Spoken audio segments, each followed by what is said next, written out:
probably throw some other clips of what we were doing earlier on in the week. We did finish our pea and canola half section out west, and we just started here on our canola. So didn't really have hopes for this crop, and at this point it's surprising us. So I don't know what we're gonna get for a yield. This is I believe this is 140 acres, this piece right here.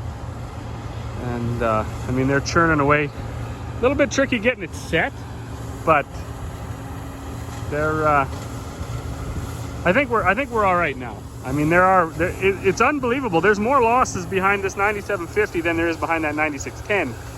And I think the 9610, I'll have to look it up, but I think its cleaning surface area is quite a bit bigger, which makes a difference on these 35-foot canola swaths. There's a lot of trash.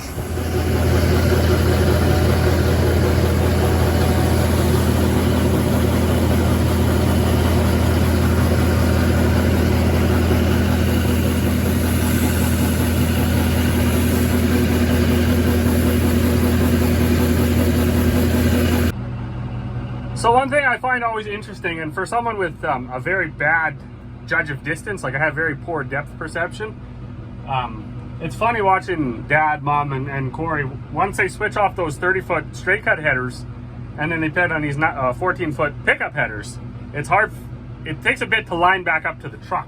So I don't understand the guys with 50-foot headers and long extensions on their augers.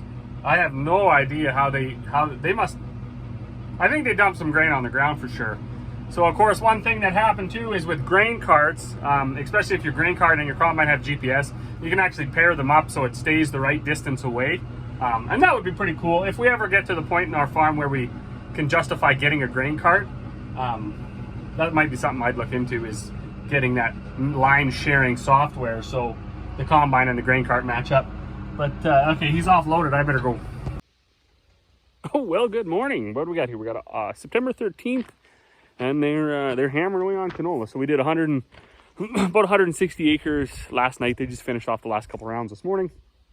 2 quarters left. We got 100 acres to the west and a little bit south, and we got 140 acres to the east and a little bit north. I'm not sure where we're going to go once they get finished up there. I think my dad, his combine has a moisture monitor in it, so he'll probably run up north, do the outside rounds. We'll go get a sample. I'm gonna wait here. Drying too. We dried 1 load of canola, and then that dryer's like half full. So we started separating our peas and canola because when they moved to the north end of that half section, we ended up with some 12-13% moisture canola. Weather looks good. We could have stopped and waited, but you know what? The wind damage has been getting at the swaths, and the birds are coming. So we have a whole bunch of geese in that quarter that we combined, 3 weeks ago. And we don't want them landing in the swaths, crapping all over everything, eating up the peas, stirring it all up. So we thought, you know what, we'll just take it off. We'll separate it. We set up our separator over there. That didn't take very long at all.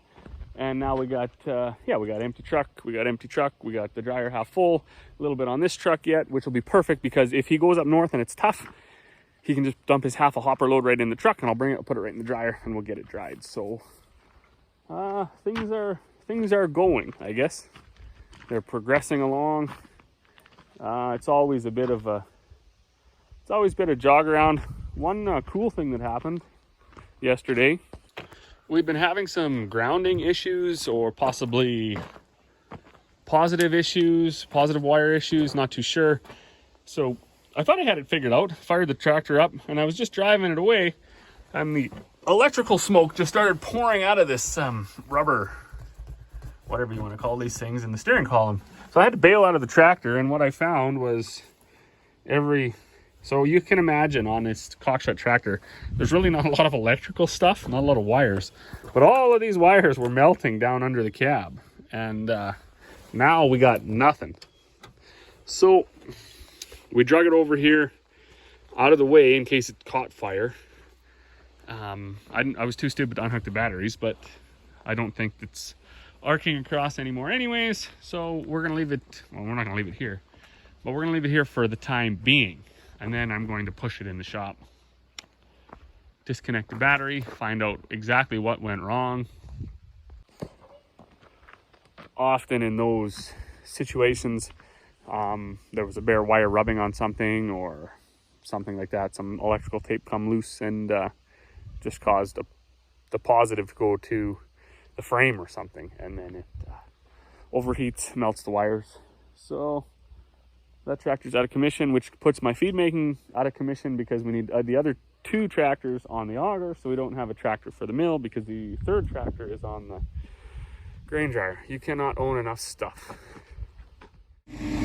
Well, good morning. We're still plugging away here. However, our last 200 acres of canola is not ready. Basically, we find it needs to be down at least 2 weeks before it cures up properly and dries down. So while it's not the end of the world on the tough side, it's not going to change also until it has that time of being swathed and laid down. So that's given us some time, do a little bit of maintenance. This shouldn't be a shocker to anybody. We're back at this. So if you've been watching, this has been a ongoing issue that's been plaguing us. This drives the chopper. Yesterday I ordered the shaft. There's a jack shaft that goes through there. I'll just show you that.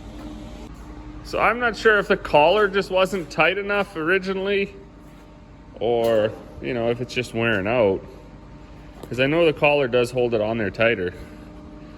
But when we strip this bearing back off of the shaft, you'll see, I just don't want to get my hands all greasy. I haven't had breakfast yet. I actually woke up early so I could come out and try to get the dryer cooled down, because we can only cool it to about 26 degrees during the day because it's 26 degrees during the day. I just wanted to get a little cooler. So the shaft is actually worn right out. So you can see there's a shoulder here, and that's where the bearing sits. So it doesn't fit tight on the bearing anymore. And that causes a ton of unnecessary, unwanted wobble, and shakes everything all to heck.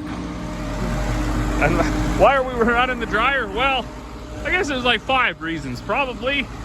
A few of them are though, I spent a bunch of time and a bunch of money rebuilding it. So it's got new flighting and a new sump. It's got new guards and things like that. So I wanted to use it.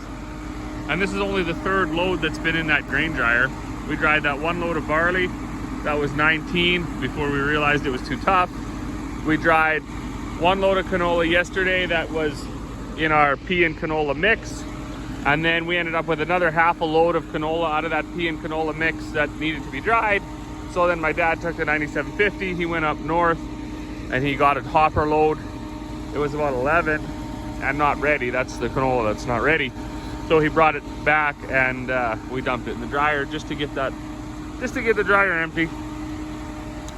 So it's cooling now. It takes about, I don't know, I think 30 minutes to dry a load of grain, which is amazing.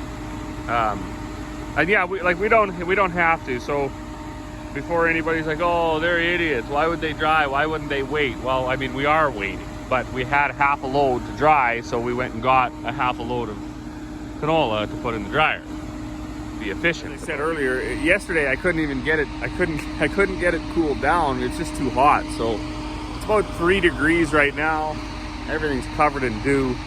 So I thought I'd get up before breakfast, come out, turn the fan on for about 15 minutes.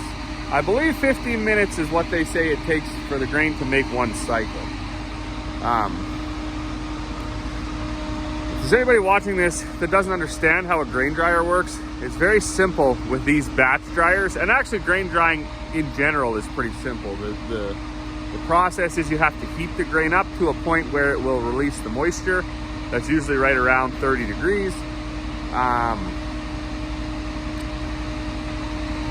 Blow air behind the fire so the air can push the moisture out of the kernel and out of the drying unit, get it away from the grain, and then give the grain a minute to cool back down so you don't have it go through the motion of sweating and getting tough, I guess. And that is as simple as that. Now, as far as dryers go, I doubt you can find anything cheaper than that. The way it's sitting right now, drying 11 canola down to say 8 at 20-25 degree weather, you're probably around that 700 bushels an hour range. It's about a 500 bushel dryer, but it takes time to fill it, takes time to unload it. So if it's taking you half an hour to dry a load of grain, you got a little bit of time filling, a little time unloading. So you're maybe around 700 bushels an hour. That's not very common on our farm. Generally a load in that thing takes like 3 hours to dry when we dry. Because we're normally drying canola from like 15, 16 down to 8. We're drying barley from like 20 down to 13.5. And we're often drying when it's really cold outside or when it's just miserable, because that's usually how our falls are. They're just miserable. So this is kind of a rarity. Dryers from here, they just go up in technology, up in bushels per hour speed and complexity, really. And yeah, you can start to get to some pretty big bucks.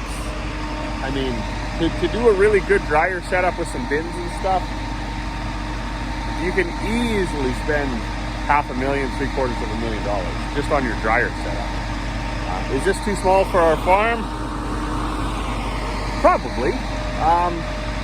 The amount of work that you're willing to do basically makes the dryer and really any equipment fit your farm. So if you don't want to use it and you don't want to tend to it, then yeah, it's too small.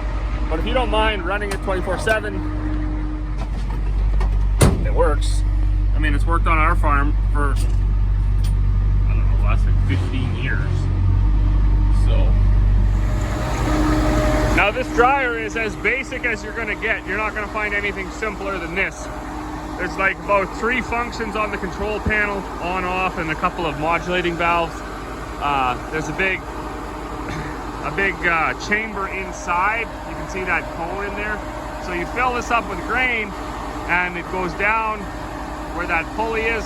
There's a sump and an auger. It flows down around the outside, goes up the middle, and then flows back down around the outside. When you swing this chute over to this side, the grain will stay in the dryer. When you swing it over to that side, the grain that's going up the auger will leave and go into your truck.